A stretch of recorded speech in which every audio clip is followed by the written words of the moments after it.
I've got like the next one. It's called the smooth paper. I've been handed pieces of paper before, just at conventions. You know, I'll just like sign something, or I'll take a picture, and they'll hand me a piece of paper.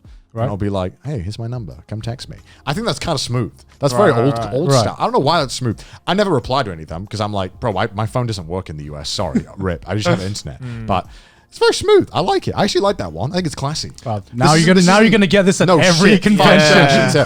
It's because it's like with this one, it's like it's not intense. It's like if I want to call you, I'll call you. I'm not gonna call you. Just letting you know because I'm too fucking busy. It's just the casual, right? That's how I imagine people. Yeah, there's something simple about it that's so inoffensive. Right. But maybe it's because I'm a guy. I feel like if I was a girl and guys kept doing it to me, I'd be like annoyed. Yeah, that'd be very creepy. Yeah, I can't imagine, like it is very flattering when someone is attractive and they send you, they hit on you. It's like, oh wow, this league, really? No, get out of here. I thought we weren't even playing the same sport. Yeah, I thought I was playing checkers. You're playing 4D chess. Like, this don't match. But yeah, I mean, it's a nice ego boost for like 20 minutes until you realize that. Until you realize it's a bit weird. Yeah, until you realize, wow, this is a bit strange, isn't it? Golden rule: don't fuck your fans, right? That's exactly.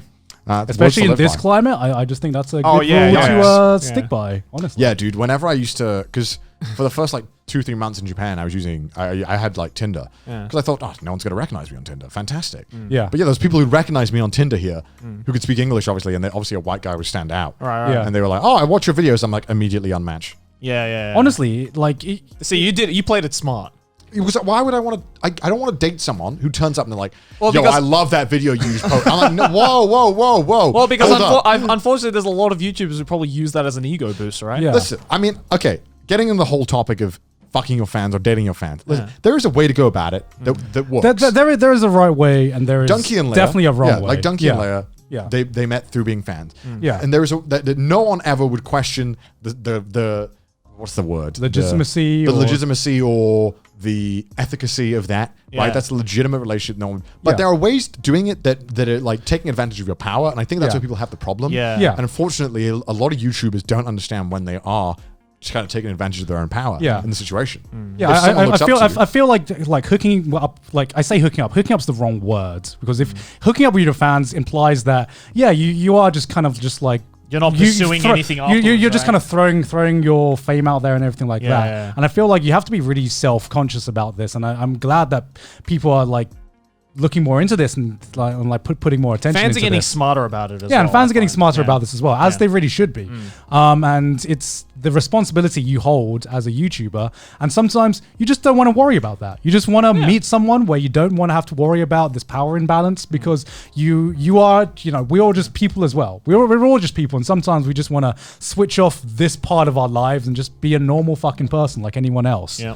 I don't want someone who's watches my videos and has an expectation of me in general that I can live up to. That is portrayed through your videos. Right. Yeah. It's funny because most of the friends I've made who started off as fans, like as we became friends, they just started watching less and less of my stuff, and because that's in a lot of the ways that made me more comfortable, or we stopped talking about it because they were just mates, and we would talk like mates and talk about whatever else apart from my job, as I'm sure they stop. I kind of feel that works in the same way with like friends between two YouTubers, right? It's like I definitely like watch like less of like my YouTuber friends' videos after we just kind of went past that point and just became friends. No, you keep up with it just to see what your mates are doing. But you're not like, damn, bro, that last video, fucking banger, bro. Like, I would have done this differently. Yeah, like I like showing sports to my mates, but it's different from being like, yo, I'm a huge fan of what you did. Fuck yes, fucking banger right there. Yeah, it's, man, life's hard, eh? If you're a YouTuber, if you want to just be safe, don't fuck your fans. Rule number one, that's what I've been doing. It's been working good for me. Don't fuck your fans. Oh my god. Here's my stock image. Can you explain why you chose this particular image? So image? there is a Labrador with a gun holding a gun. I just thought this one was fun, Okay, sure. I don't know, it's just kind of fun, man. This is what happens when you reach like the end of your project and you're just like, I'll just throw whatever shit I put on. Oh, we're about halfway. We're about halfway? Okay. But the next ones start getting a bit more obvious. So, you've been hit on the YouTube comment section? Of course, yeah. Yeah, of course. Yeah. Take me on a date next time I visit Japan. That happens. That happens Got a few of those comments. It's like, no. How about you pay for my date? Yeah. I wonder if anyone is ever in the history of YouTube, probably has, where they've taken a comment like that seriously and tried to pursue it.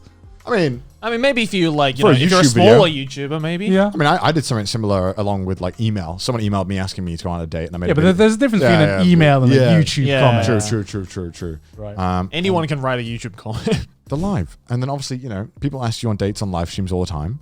You're streaming. Yeah, I get comments sometimes being like, "Oh, we go on a date and we go in Japan," or people subtly ask questions that are like, I think that they think they're being subtle. Right. But it's very obvious what they're asking.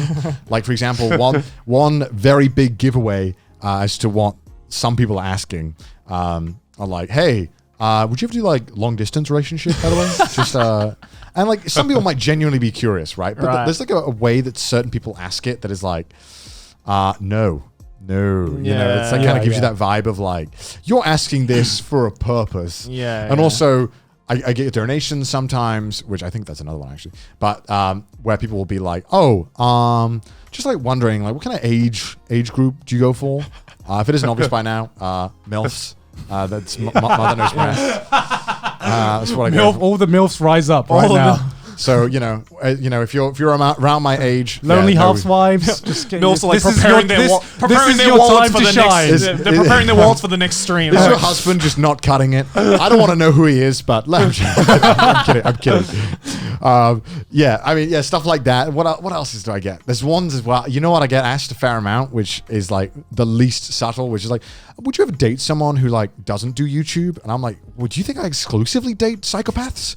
Like, was that what you think? Like, no, I only exclusively date YouTubers. That's weird. If you don't have at least 10,000 subs. Well, you guys date YouTubers, but I couldn't imagine dating a YouTuber. I mean, I started dating her when she had like less than 1,000 subs, so it's a little bit different. Yeah, I mean, I convinced my girl to become a YouTuber. Yeah. So you brought them into the play. Yeah, we brought them in. Yeah. I wouldn't want my significant other to be a YouTuber. Why? I don't know. I don't want to fucking deal with another me. That's fucking awful.